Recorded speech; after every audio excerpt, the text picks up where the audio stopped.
بسم اللہ الرحمن الرحیم۔ الپ ارسلان اوینوس بیوک سلجوقلوں کی ایپیسوڈ 1 میں خوش آمدید۔ ایپیسوڈ کا آغاز ہوتا ہے 1048 کا زمانہ دکھایا جاتا ہے۔ سلجوق اور بازنطینیوں کے درمیان کیپیٹونو کے مقام پر جنگ کا منظر دکھایا جاتا ہے۔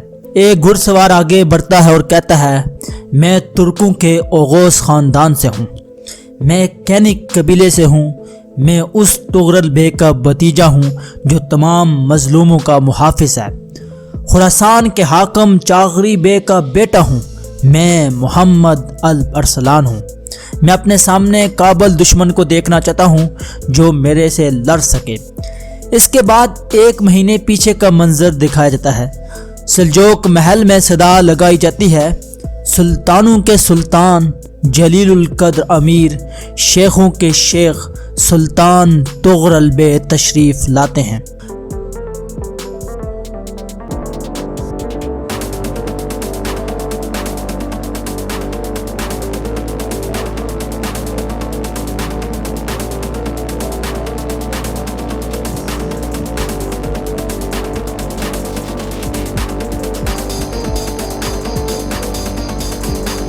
خاتون آگے بڑھ کر سلطان کو خوش آمدید کہتی ہے۔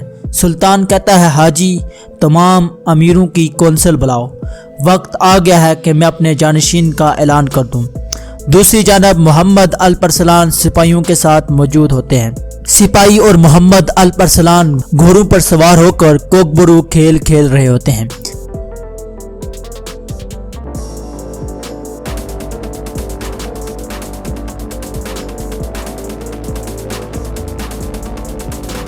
ایک شخص پوچھتا ہے، حسن تمہارا کیا خیال ہے، کون یہ کوکبرو مقابلہ جیتے گا، سلیمان یا الپ ارسلان؟ حسن کہتا ہے، دونوں بیٹے آپ کا خون ہیں اور دونوں کی مہارت آپ کی وراثت سے ملی ہے۔ چاغری بے، دوستو یہ چاغری بے ہوتے ہیں جو کہ سلیمان اور الپ ارسلان کے والد ہوتے ہیں۔ حسن بولتا ہے، لیکن کچھ ایسی چیزیں ہیں جو صرف دماغ دیکھ اور محسوس کر سکتا ہے۔ چاغری بے پوچھتے ہیں، تمہارا ذہن کیا کہتا ہے، ہمیں بتاؤ تم کیا دیکھ رہے ہو؟ حسن بولتا ہے، سلیمان انتہائی مہارت اور طاقتور ہے، لیکن بیم الپ ارسلان الگ ہے، اس میں بالکل آپ کی اور سلطان طغرل بے کی جوانی کی جھلک نظر آتی ہے۔ چاغری بے کہتے ہیں، تم نے درست بولا، الپ ارسلان کے بازو کی طرح تمہارا ذہن بھی ماہر ہے۔ اس کے بعد چاغری بے پاس بیٹھے شخص سے پوچھتے ہیں، ایکبلگی آپ کا طغرل بے کے جانشین مقرر کرنے کے فیصلے کے بارے میں کیا کہنا چاہتے ہیں؟ ایکبلگی کہتا ہے، ہم آپ دونوں کی مشاورت سے منظور کیے گئے جانشین کی حمایت کریں گے، لیکن جہاں تک میں چاہتا ہوں کہ یہ وقت نہیں ہے کہ جانشین کا اعلان کیا جائے۔ میں صرف اتنا چاہتا ہوں کہ بھائی آپس میں نہ لڑیں اور نہ ہی باپ اور بیٹا لڑیں۔ کھیل کے دوران سلیمان گھوڑے سے نیچے گر جاتا ہے۔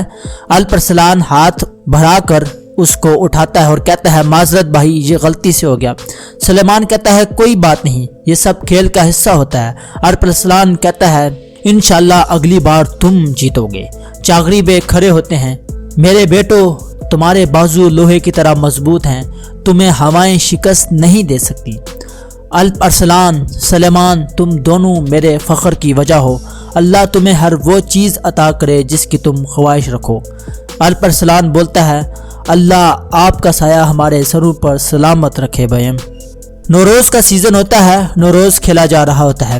دوسری طرف سلطان طغرل بے وزیروں اور امیروں کی کونسل سے خطاب کر رہے ہوتے ہیں۔